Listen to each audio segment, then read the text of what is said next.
A surprise, to be sure, but a welcome one. Frontier has just announced the brand new upcoming DLC for Jurassic World Evolution 2, the Late Cretaceous pack.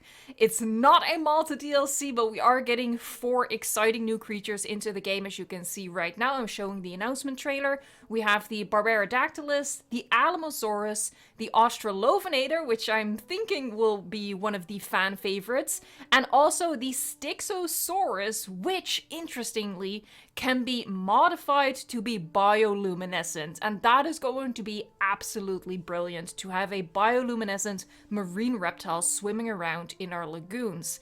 Now, speaking of lagoons, I actually want to talk more about the free update that comes out along with this Late Cretaceous pack, because it includes decorative options for our lagoons. It's one of the main things we've been asking for since the launch of the game, and honestly, I'm so excited to see it finally get introduced. But first, just to come back to the Late Cretaceous DLC pack for a teeny tiny moment, we were all expecting it to be a Malta DLC. I don't know why it's not, honestly, but I am excited to see these brand new creatures into the game. Especially, as I said, Australovenator I feel is going to be a fan favorite. I am very much attracted to this Alamosaurus right now. I think it looks absolutely epic with those spikes. It's a very unique sauropod to add into our herbivorous herds.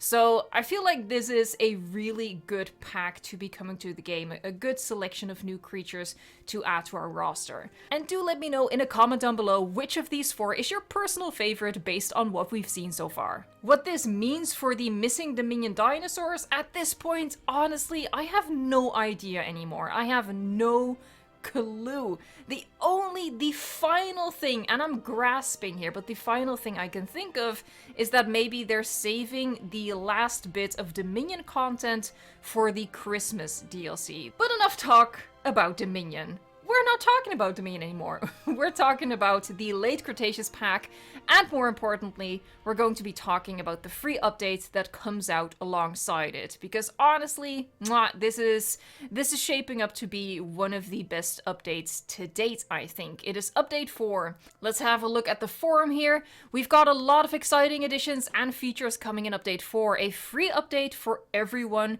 who owns Jurassic World Evolution 2, including both quality of life updates and bug fixes. Keep reading to find out more, and obviously we're going to go through this entire forum post to look at all of the beautiful nuggets of free stuff that we are getting. I want to emphasize that everything I discuss from here on out will be free. The creatures, the Barbarodactylus, the Alamosaurus, the Australovenator, and the, God, what was it, Styxosaurus? There you go, Styxosaurus. Those are all a paid DLC, but I want to talk about the free stuff that is coming out alongside it. And honestly, at this point, the free updates that come out alongside the paid DLCs are kind of known for being awesome. So we are finally getting lagoon customization and decoration. Frontier writes in the forum post, you'll be able to experience a new range of customization for your lagoons in Update 4 with brand new decorations which can be placed around the edges and on the bottoms of all lagoons. These includes a lagoon fountain, lagoon cages, lagoon rocks, and lagoon coral, amongst other decorative items. And you can see the items right here selected for us. There's a new tab in the decorations, which is a bucket of water. No, it is obviously the lagoon. So these are our lagoon suitable decorations. That does mean that the regular decorations are not compatible with the lagoon. So like the regular rocks, at least I'm guessing. In order to ensure that you're able to enjoy these new decorations as much as possible, we've also incorporated various quality of life updates for lagoons, including improving the clarity of lagoon water and viewing stand glass so that there's a clearer look into the lagoon water itself. You'll also be able to move the game camera into the water of lagoons, allowing you to fully appreciate your decorative handiwork. Absolutely awesome, and something I cannot wait to play around with. The only thing that I would personally still ask for the lagoons is for us to be able to raise and lower the terrain within the lagoons with the regular terrain tools. but maybe that's a little bit too much to ask for. Let's just appreciate what we're getting so far. So I've done a little zoom and enhance here, and it's a little bit difficult to tell what is what. I feel like all of these colorful bits over here, like in the third and fourth row and this first one of the last row, those are all of our corals. Oh, in the second row as well, we have some lights. Here we have a light hidden in what appears to be some rocks with some coral on top. We have a light over here in the top row on the far right on a concrete base. And we have a light which is just pointing straight up in a circular concrete base. And the first two items almost appear to be like shipwreck type of decorations. It's quite difficult to tell what is what. You can see in the main image that they used in the forum post that one of the decorations, the one they have selected, actually includes the Indominus Rex skeleton. That is such a cool Easter egg to add into our lagoons. I am smiling from ear to ear. I'm so excited about this. But I already sneakily looked ahead, and there is something else coming in this free update that I am personally very hyped for. But first, let's discuss the behavior changes. Update 4 also features additions to both flying and marine reptile behaviors that will change the way they act within your parks. I know this is something much requested. The first of these changes is when your capture teams are likely to notice quite quickly. Certain escaped flying reptiles will now attack capture team helicopters. I cannot wait to see. Oh my god, please let this include the Quetzalcoatlus. I want to see the Quetzalcoatlus attack the helicopter. It's gonna be epic. You'll notice there is now a condition bar above your capture teams, which will be impacted when under attack by a flying reptile. Once this bar runs out, the capture team will be destroyed, and you will need to purchase replacement teams. With this update, you'll also see a change to how your marine reptiles behave when they're uncomfortable. They'll begin attacking the walls of your lagoon when they're unhappy, and can become injured during this process. So make sure you're meeting their needs to avoid this unwelcome outcome. They also mentioned that they're making some adjustments in dinosaur cohabitation preferences in this new update, something I'm not going to get into for this video. We're going to move on to building decorations. This latest update will allow you to see some exciting new changes to how you decorate your dinosaur park, with brand new amenity and attraction building decorations now available.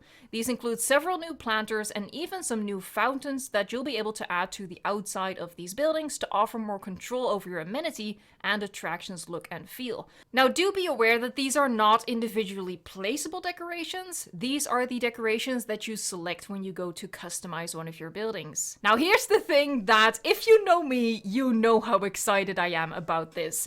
Update 4 also brings with it the ability to change the color of decorative lights throughout your park using a new lighting tab within the decorations panel. This new subsection will highlight all of the available decorations which contain editable lights, and you'll also notice a new edit light color mode that allows you to quickly and easily paint lights across the park. Your gameplay will automatically switch over to nighttime whilst doing this for ease, which is a super clever quality of life little nugget that I'm currently just noshing on, absolutely loving it. But yeah, I think everyone who has seen me play Prehistoric Kingdom knows how happy recolorable lights make me, and to now have the ability to change the colors of the individually placeable lights that we can put into our parks, not just the lights on the buildings, is absolutely mind-blowing to me. Bravo, Frontier, bravo. Honestly, the Lagoon updates, not just in terms of decorations, but behaviors and recolorable lights. Are you reading my diary? What is happening here? A cute little addition to capture mode is that it will now be home to 6 new postcard overlays and 4 new stamp overlays, allowing you to share your dinosaur park in an entirely new and exciting way. So you can take some fun screenshots that look like postcards. Finally, they've made some additional sandbox settings. There are a number of quality of life changes coming to Sandbox Mode in Update 4, allowing for even greater freedom in designing your very own Jurassic World. Not only have we redesigned sandbox settings to make them more readable, as you can see in this image over here, but your custom settings will also save between sessions, so you can play the way you want every single time. This is very helpful for if you really like the flattened terrain option, because whenever you go into that, when you select flattened terrain, you have to manually readjust all of the other sandbox settings to the optimal creative settings. So you can now just save that and use all of these optimized sandbox settings in combination with the flattened terrain. You'll also notice that Update 4 brings with it more sandbox options around dinosaur traits when gene editing, including the ability to create negative traits, the ability to have infinite traits, and the ability to have infinite trait points.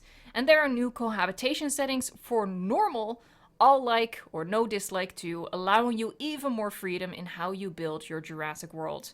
Finally, we've also included an instant construction destruction setting, meaning no more waiting for new buildings or park attractions. This sentence I truly hope also applies to fencing and monorail track, because that's honestly the waiting game that I resent the most in Sandbox. I hope that applies to the fences as well, but even if it's just the buildings and attractions, that's obviously already a massive step forward. Obviously, as soon as this DLC and update comes out, we will be exploring it in the game. I would be doing a ton of coverage on it, enjoying the heck out of it, I predict. So if you want to see that, please subscribe and turn on notifications so you don't miss anything. And for now, that concludes this video. Let me know, as always, what are you most excited about, the DLC or the free update? Honestly, I love the Alamosaurus, and the Styxosaurus is so unique. I am so excited about that, but nothing, in my opinion, competes with being able to decorate our lagoons finally. Thank you so much for watching, liking, subscribing, and until next time, enjoy this update and DLC.